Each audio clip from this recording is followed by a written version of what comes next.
Hello and welcome to our review of The Caretaker, the latest episode of Peter Capaldi's Hour Tenure later, as the later this Doctor. episode. Yeah, latest. You're right. It was an hour That's later true. than normal.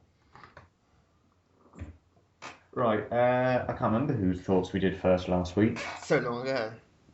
It was mine first, wasn't it? Because I Was it? remember I had very little to say on it. Oh, yes. And my first thought were in its entirety. So we'll go with you first. What were your thoughts on it, Sean? Why is Garrus Vakarian nicked Darth Maul's legs from the Clone Wars and invading the school? Seriously, that guy the face looked just like Garrus Vakarian from Mass Effect. It You are right. was almost uncanny. The designers clearly just got a bit bored and just Or he just played Mass Effect a lot. all that. He liked the Garrus romance in that game. Yeah. Hey, it's the best one. My thoughts. I enjoyed it. It was a good episode. Lots of stuff going on. I liked the interaction between Danny and the Doctor. I really liked that. Yeah, it was very good. And Matt Smith's cameo. Yes. I did know what I saw. I went, "That's Matt. Why does it look like Matt Smith?" Oh, they're doing something with it. Not Matt Smith. No, it was but yeah, I could. Yeah, But we know that it was intentional for Yeah. it to look like that. yeah, it was clearly intentional. Incidentally, though, I was Sean knows. I always speak to my mum after each episode. We should get her on this. One day. Her views on the episode. She didn't think he looked particularly. She did. The only resemblance she saw was, well, yeah, he's just because he's got a bow tie. That was the hair. The hair wasn't. No, Mum, there is the hair, the jawline, the just resemblance, quite generally, actually. Yeah, This is why she's not Mum is wrong. Mum is often wrong. Ooh. I can get away with saying that on the internet. Them is fighting words. But yeah, I enjoyed it. It was a fun episode. I really lots of liked things it. blew up. Garrus Vakarian invaded. Darth Maul wants his legs back there. It was an interesting one because you got the relationship with Clara between the two big men in her life. Yeah. And this weird, rather than liking the Doctor instantly. Well, no, actually, we always have that's the case. Well, yeah. Boyfriends never liked it. Rory didn't like the Doctor initially, Mickey. of course. Mickey didn't. It seems very different with Danny because Danny seems to view himself as he doesn't say you're just reckless. I'm trying to save her. It's more, I know what your kind of people are like. Because as he said, he made a big thing of him being an officer, and the Doctor's real dislike of soldiers and the military was really. Yeah. You could see the anger in that, and they just ripping each other apart with that. I liked it. I liked it. It was. Am I right in thinking that I've forgotten its name already, where Garrus was hiding? Was that where the Doctor back in the Unearthly Child kept the TARDIS? He kept. I swear I recognise that place from somewhere. I was like, is it? He kept the TARDIS in the Unearthly Child. It was at a scrapyard, which is just around the corner. I've watched the episode. It's fucking slow, but my god, the episode is slow. No, it was. We didn't know. Nothing is happening. But I swear it was that place. It may not have been, but I just thought. I thought they'd do more references to the original series with Coal Hill, but there's been no They did on the 50th. Well, yeah, when you saw the sign for it, you see like on the. It's not just the policeman, but when you looked at the sign for Coal Hill, you saw like the who was on the board of the chairman of the board of governors and that was Ian Chesterton. Yeah, well, and things like that. At the beginning of the 50th, it's the exact same shot as the beginning. Oh yeah, that as well. But there's no references made to like people or anything at Coal Hill, which I thought. Oh, we're going back. We're actually spending an episode at Coal Hill. They might make some repeated references to it, but no, it was just quite not in a bad way. I mean, it's one of those moments where fans of the classic series and people who will know it will get the nods. Otherwise, it will go over other people's heads, and it'll give us stuff to talk about for 5 minutes. Petition. Disrupted influence, next companion. I thought that as soon as she appeared, I thought she's. I think she's in the next episode. I thought that as well. That can be a descendant of her.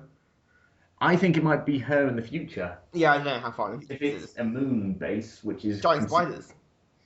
Yes, and we know what the original title was for this episode because it's Kill the Moon is the next one, isn't it? I believe It so. was originally called Return to Tarn, which goes to the Planet of Fire, the Peter Davison episode, and they did return to the original the filming location for it as well while they were shooting this one.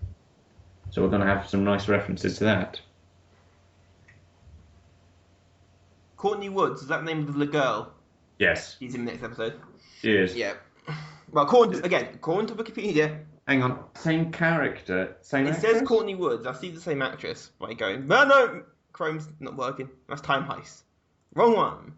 Courtney Woods, same actress. Same Alice actress. George. Okay. So. Yep. Future companion. I foresee a future companion. Or just a recurring character for the series. Yeah, it might just be that. I'm expecting more. Usually when they do companions, they go completely unrelated to the previous one. Because otherwise it would have been like... trying to think of example. They always tie them up though. As soon as a companion leaves, that story's tied up with a bow. We don't touch it. We might, years later, for like a special, for an anniversary special, we might go back to it. But otherwise they don't tend to cross over too much. I say that, they did do that with Martha. Yeah. But that worked because it was the same, because of how they did that. I don't know. Although we had another moment in this episode with the Doctor making reference to characters from a previous incarnation. He referenced River. Yes, he did, very casually. Very casually, but nevertheless, it's the first time we've ever had that. Although I thought he said Autons, but actually said Otters. Yeah. I was thinking Autons, that could be interesting to see. Oh, Otters, okay. We're being silly. Still would have been interesting to see, but not in the same way. Yeah, not in the same way. I want the Autons back, because they are legitimately scary. It's terrifying.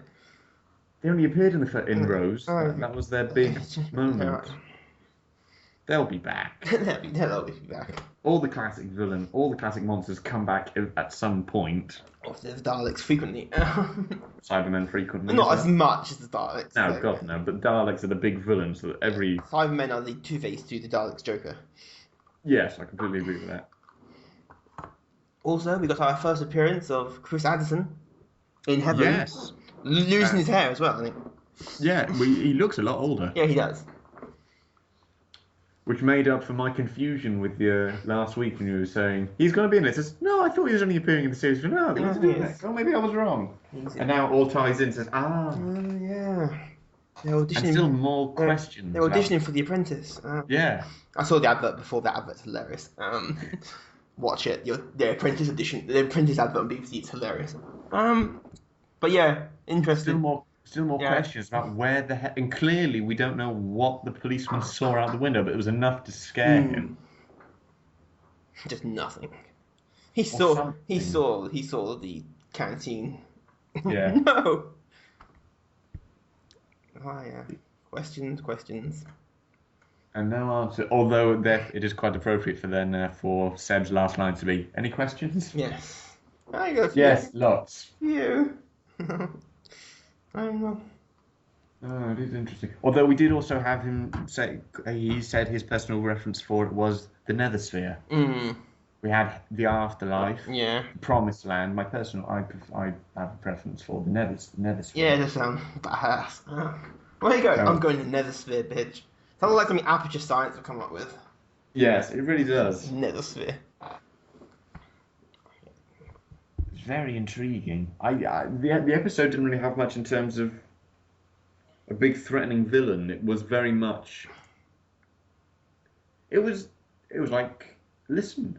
Again, no big threatening villain or monster.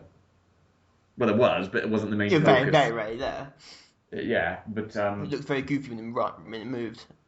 Yeah, I was thinking, is that CG or puppet? Because he thought it looked goofy. Puppet. Shit. CG wouldn't have got. They would have had it. CG would have been a lot more on that. No, it's puppet. No, because the big focus was Clara again in a really big way. We're at the halfway point in the series. We are. This is the official halfway point. From now on, it all builds up now to the finale. It certainly felt like it picked up. I think the writing has got better. Yeah. Certainly with this one. Mm. I enjoyed it. Next week's does look very scary. Spiders. Giant spiders, a classic thing for... Spider. Oh, that'll be interesting. Giant spiders with the Doctor on a moon. Mm. We've had that before. Mm-hmm. Flying for the spiders. Yeah, it's also a thing. Shame it's not the Rachnos. Yeah. They're literal fucking spiders. But they all died in a horrific way. I know. I've seen on Wikipedia for next week's, Moffat told the writer to Hinchcliffe the shit out of it. I.e. to make it very, very frightening. Yeah. The first half, at least. But yeah, giant spiders. Well, if anyone has a arachnophobia, it's not scary. And it's a very alien style. It's the idea you're trapped in a base, small confined spaces, all run down. Just without the penis imagery. You say that. When I saw the spiders, I thought it looked like a spider crossed with a xenomorph. Well, no, I saw the teeth on the mouth and the teeth, and it was very... But again, less penis imagery. Yeah, it's not quite Geiger-esque. And none of the impregnated... Oh, I assume not. Who knows? The chest burster. We get John Hurt back because I've done a chest burster scene. Breaking everything in about 4 ways. So. I have a quick question. I think I know the answer, but I want to get your thoughts on it. 42. No. Okay. The Doctor's dislike of soldiers now. Yeah. That's only been since New Who, hasn't it? My God, probably found a Brigadier. Yeah, because I was going to say, John Pertwee but John Pertwee was miserable. Okay, very short temper. He never disliked soldiers. The fighting and first. He doesn't we know he doesn't like violence and that approach to things, but his active dislike of the idea of soldiers as a profession and anyone who is a soldier, because the Doctor worked for UNIT, and you've got the Brigadier. I type in Doctor dislike first Doctor's dislike of Obamacare. Right, that's a new one. A study of pink. I'm reading this. Carry on. Cover. Well, I'm presuming that it's largely based in just New Who as a result of the Time War, where the Doctor is taking a dislike to all forms of military as a result, which is why he's so against the idea of don't salute me, because we know that David Tennant's Doctor was like that when he re-met with UNIT for the Poison Sky and the Sontaran stratagem. He didn't like being saluted. Yeah, it's pretty much a new thing.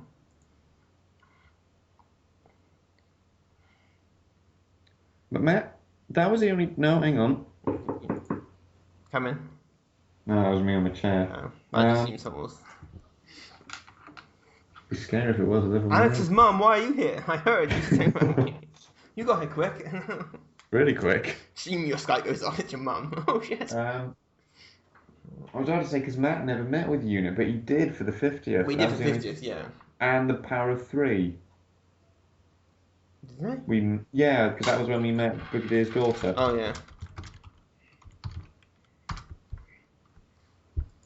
But that took more of the science route to it for UNIT rather than the military aspect.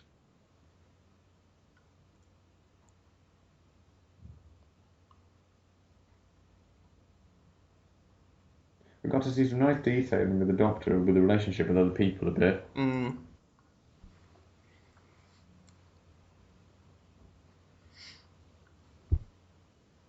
I'm looking forward to next week's. I like spiders. They always scare people.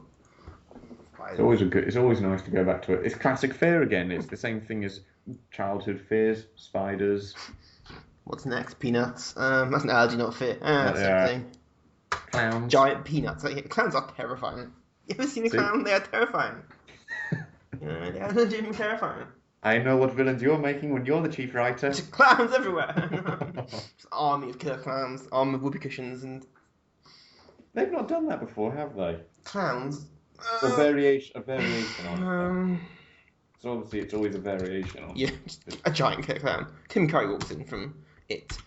Ugh. Again, scary. Okay, it's Tim Curry, but... Yeah, it was written by Stephen King, who at the time was the master of terror. Yeah, and then Stanley Kubrick did it better in an adaptation, Mm-hmm. which he didn't like.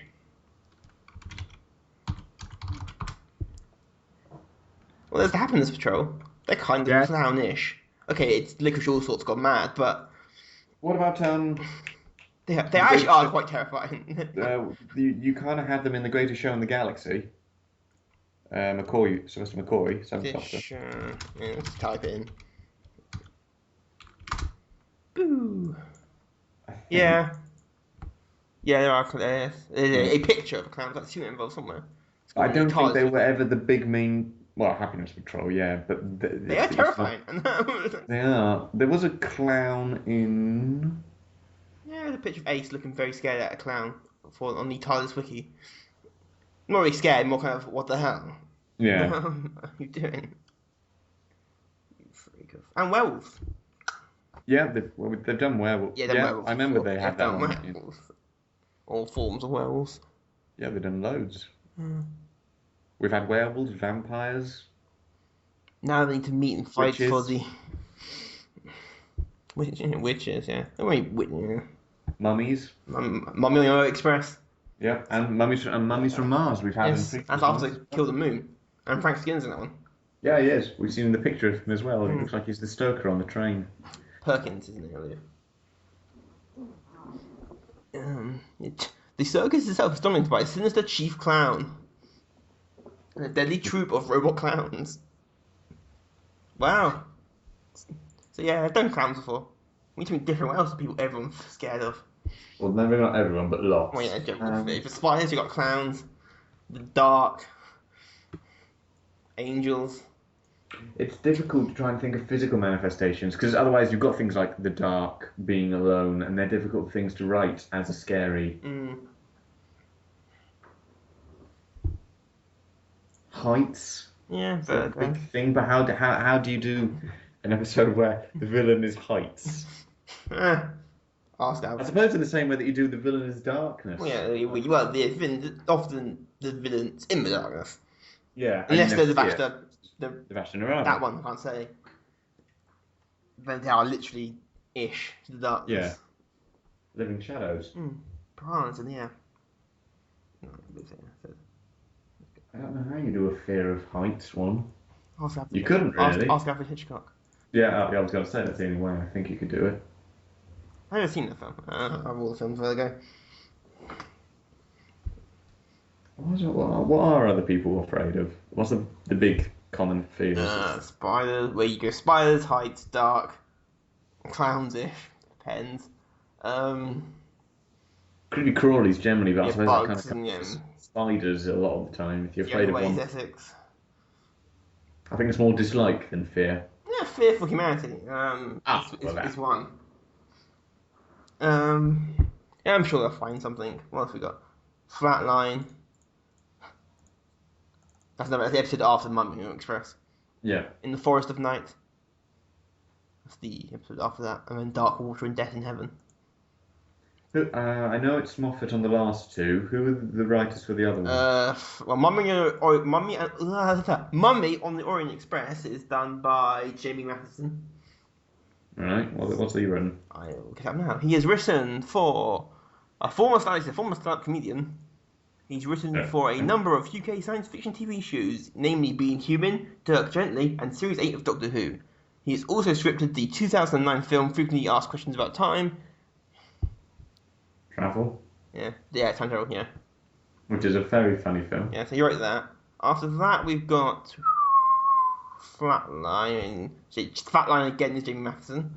Right. And then we've got Frank Cottrell Boyce for In the Forest of Night. And he has written British screenwriter, novelist, and occasional actor known for his children's fiction. He recently became famous as the writer of the 2012 Summer Olympics opening ceremony and for the sequels of Chitty Chitty Bang Bang and Magical Car. What else? He wrote novels, screenplays. He wrote for Brookside. He wrote for Coronation Street. What else we got? Cut his teeth on some pretty good stuff then. Yeah, he's got a few novels out. Chitty Chitty Bang Bang Over the Moon. Now that was a Doctor Who episode if I ever saw one. Yes. Chitty Chitty Bang Bang A Race Against Time. That is a Doctor. Hang on, You hit Dick Van Dyke on this. I think I just remembered a little fun fact about one of the audiobooks for Chitty Chitty Bang Bang. What? It's read by David Tennant. Well, yeah. It all comes full circle. Yeah. Next. In fact, the Caretaker is the last collaboration. Yes, it is. The rest of them are all solo jobs. Yep. Done. Like your commentaries. Yeah. It's hard. You talk. I was doing the last one. I concentrate so much. I'm just going. Why is no one talking? And I'm like, should we be talking about what? Let's concentrate so hard. Because it gets tense. Anyway, so yeah, final thoughts. Good episode. I liked it. Nice character development, which seemed to be the main thing for this episode. Interesting concept for a villain, which is about as much as we can say for it, because it Villains did nothing. Well, yeah, but it's not going to. It's very much a villain that it does what it says on the tin. Blow shit It's up. a dangerous killer robot. There's no big plot to it. It's just saving people from that. Good episode. Nice strong writing. Good episode. Nice to see the writing getting back on its feet. After 5 episodes of 1, 2, 1 not so good. Depends. Anyway, after mediocre. Starts, it looks like it's getting into the swing of things a bit better now. I'll say listen onwards, it picks up. Let's hope it carries on like that. Well, yes. Well, we'll see. Yes, I'm hoping we have not just jinxed it. Well, next episode. What the hell are they thinking? No. Yeah, my final thoughts were I just knocked the mic. Well, good episode, lots of good writing. Nice to see the school back. It's also slowly killing him in the process. Zombie. Zombies! Doctor Who have done zombies. Yes, no, it has. Has it? Well, kind of with the hemivores. Yeah, it's kind of. Garrus Vakarian. And they were kind of vampires as well. That was a good episode. I like that one. I want them to do that one back. Bring Fenric back. That is a villain you can bring back. Yeah. Well, there's lots of villains people want brought back. Yeah, there's a list of them. Yeah. Who knows? We might actually have one already that we've already seen. We just don't know yet. With Missy. Who is she? We have no idea. Other than Mary Poppins. Mary Poppins on a bad day. Should be Andrews and she snaps. You won't like it when she snaps. He gets the wrong coffee that day. Yep. So yeah, good episode, good writing. Villain was just didn't need to be there. And we need to know how Parents Evening ended. Did Courtney Wood actually improve in maths? Yes. Let's see her future. Yeah. As well. Did she? That's going to come up next episode. Better than maths. That's going to have to come up. Is she still a destructive influence? Yes. Well, like is a name. Oh dear. Yeah. So next week, spiders. Bring your bug spray.